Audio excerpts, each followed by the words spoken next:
What's up, everyone? Welcome into another edition of the Morning Edge. Happy Sunday, NFL Sunday, and we have a great slate for you all today. A couple picks, as always, from myself and John Hyslop here with you all today. So, John, it's Sunday, right? Could be the best betting day of our lives. What are we looking at today? How are we feeling? I feel great. I love Sunday. It's literally my favorite day. I mean, I'm a big Saturday guy, obviously, but Sunday's big too. Just the NFL is king. You know what I mean? Like we had a great day yesterday, but like today is the day. You know what I'm saying? Like today's like the centerpiece of the whole weekend. Yes. Yeah, it's like the main course, right? Everything else Yep. is nap or something like that, desserts, but there's nothing like beating a Sunday slate. And looking at this slate, John, there's a lot of close lines, which is cool, right? Like this time of year, it's week 13. You see, this is when you'll start to see some like 17-point lines when I don't know, the Chiefs play the Texans. Like it gets ugly around this time of year at times, but a lot of games that were expected to be competitive, some headlines that we're going to get into before we give our picks for this week. Obviously, the Bills kicked off the week defeating the Patriots 24-10, so that gets us going. But some storylines from around the league, John. We got a lot of good games, a lot of big time games. We got the Dolphins Niners. That's going to be great. We get the Chiefs Bengals, so a rematch of that AFC Championship. The primetime game's not great because we have to watch Matt Ryan again, Colts Cowboys, but it's not awful either. And then, Monday night's game's kind of good. Saints Bucks. The Saints somehow always beat Tom Brady, so we got that going. And we got the return of Deshaun Watson today to the NFL. And funny enough, he's returning to Houston, his old team. So That's a lot going on. Yeah, a lot of storylines to get into. But any games sticking out to you this week, John, or anything you want to talk about before we get into our picks? Your Lions got the Jags today. They chance to go Yeah. 5-7. To be honest with you, I can't even think about anything other than my favorite bet, and that's the Jaguars Lions over 51. It's minus 110 at DraftKings. I don't know. I think we're gonna see like a bad team shootout type game. Do you know what I mean? Like both teams have a shot at entering the 30s. They should be at least high 20s. You know what I'm saying? So like I think we're getting over 51. But the Jaguars, their defense gets credit, but I mean they're going on the road. They went to Indy and gave up 34 to the Colts this season. So I mean like let's not act like this is a really good defense. Like the Lions can score on anybody. They dropped 25 on Buffalo last week. Yeah, yeah, That's they had their way. I mean, they could easily get into the 30s. And then on the flip side, playing indoors, Trevor Lawrence, that Jaguars offense is not that bad. On top of that, they had a bad Lions defense who just gave up 28 to Buffalo. I mean, that's actually kind of good on their part to only give up 28 to Buffalo. But I mean, they've given up 30 to the Bears. You saw what the Eagles did to them. Yeah, The Seahawks went to Detroit and like dropped almost 50 on them. I don't see how this game stays under 51. I thought this number would be like 54, 55, to be honest with you, when I first saw like the matchup. So I feel like we're kind of getting a break here. I'm gonna yeah, take it. Plus it's an over. I mean, it's fun. It's fun even if it loses. You're gonna enjoy yeah, the hell out of yourself. yeah. Dude, honestly, I'd rather lose than take an under. So I there's agree. that. I think you'll have a good time doing that. Crazy stat time. You were talking about the Jags offense. The Jags lead the NFL in first downs, so they love moving the chains. Like they don't always finish the drives, and they're not very good at defense. But that's good for Well, you. against the Lions, you can finish. That's the thing. Yes. Everything changes against the Lions. Everything I'm gets a easier. huge Lions super fan, so I know what I'm talking about. You Yeah, can finish. exactly. You know your team better than anyone else. Anyone can finish against the Lions. So that's going to be the realization that we've come to. So I like that over. I'll be hopping on board with you there.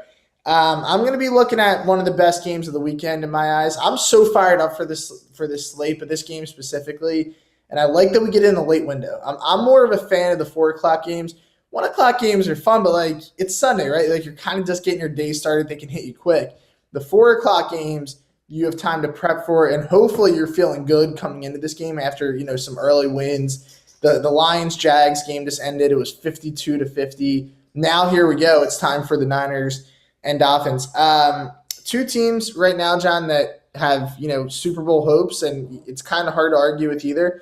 I don't know if are either of these teams on your list right now, or are they both missing? The Niners and Dolphins. 49ers. 49ers are definitely. Yeah, they're way on there. This plays into my pick. So I'm going to bet on Mhm. the Niners here -4.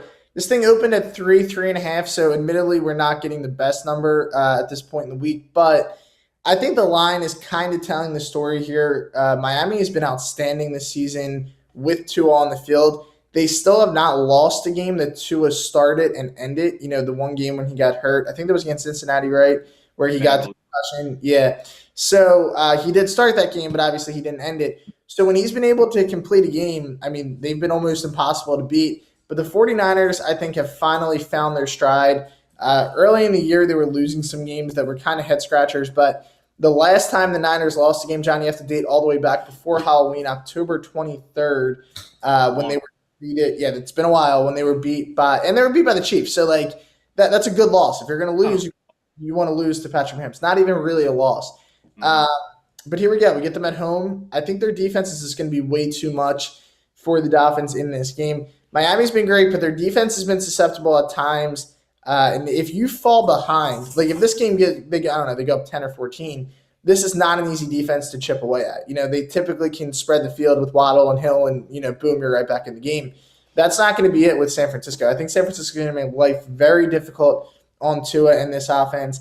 I expect them to come out. It's kind of a statement game for the Niners because if you look at who they've beaten this year, they don't have really any great wins on their resume yet. So this is a game where, like, if you win this, everyone is kind of like, okay, wait, they're legit. As an Eagles fan, there is no team I fear more in the NFC than San Francisco. I think they're just as good as the Eagles, if I'm being honest here. Their biggest holdback is the quarterback position, but I mean, hey, Jimmy G wins at the end of the day. He's a winner, and I think he's going to get it done. So I'm all in on the Niners. Here's the thing. Okay, let me hear. The reason I'm on the Niners is because of what the Dolphins did last week to the bettors. Did you know what they did? Ooh, that was brutal. Yes, I know. I'll tell you what they did. Anybody that took their team total, I believe their team total opened at 31.5. Hang on, I'm just going to make sure that happened. I thought it was 30.5. I'm sorry, 30.5. I saw 31 on certain sites. Either way, it's the same thing. So it's basically the same thing. It was 30-0 at halftime, and they did not cover. They didn't. The game ended 30-15. Do you think that was the worst beat of the year? That is, I don't know. I don't know if that's the worst beat, just because. I mean, I guess so. That was the most agonizing beat, probably, because you saw that score at halftime. And you're like, sweet, like you're counting that as a win, and then you realize, like, yeah, they're not going to score again. They didn't score a single point, and it's like that makes people quit gambling, and we don't want people to do that. We need you guys, but and they almost blew the cover, John. They were -14.5. They won by 15. Mm-hmm. Yeah, I mean they could have blown the cover, but I mean if you took their team total, that had to be just horrible to watch that in the second half. Like that had to be sickening. Well, they took Tua out very early, and I understand because he's had a little bit of an injury history, and like you had the 49ers on tap. I get it, but didn't it seem like because I know there was a point in the game where like Houston was coming back and there was still like 12 minutes, and even the announcers were like, "Hey, you might want to put Tua back in because like the game's not over." If Houston would have scored, I can't remember which drive it was. There was a drive like kind of early in the fourth, I think, that they were kind of moving the ball. Because I had Nico Collins' receptions and receiving yards, so I was paying attention. And I was thinking, dude, if they score right here, like this is a one-score game. That was kind of like the kill shot, like when they didn't score there. But if they did, see that's the thing. Wow, that was pretty close. If they scored there, the team total probably would have went over because then they would have put Tua back in and they would have put together. That is brutal. I still can't believe over their team total. That is sickening. That shouldn't be allowed. They should no one should be allowed to do that. Yeah, exactly. You can't treat people like that. I can't believe that. That is very bad. But hopefully this week they don't get their team total over because I'm on the 49ers. Sounds like you're going to be on the 49ers as well. All in, that's what you know what? I'm gonna call it, John. I think it's gonna be karma this week. I think they might get shut out because of what they did last week to the people. Yep. they're going to score 0 points this weekend. So that's going to be my bold prediction here. You can't do that to gamblers and get away with it. The 49ers are going to take care of business for us. So San Francisco -4 is the hammer play. So we are all in on that. John, it's Sunday, so we're not going to hold the people too long. We know that all they want to do right now is eat some food and watch football, and I don't blame me at all. So we're going to let you guys go. John and I will be back for some Monday Night Football. We're fired up for that slate. Who's playing? Let's see. We got the Saints Bucks. They're always good games. You know, we get to see some primetime Andy Dalton. Why not? That'll be a good time. So we'll see you guys then. I hope you guys all have a awesome Sunday, and let's cash in some bets.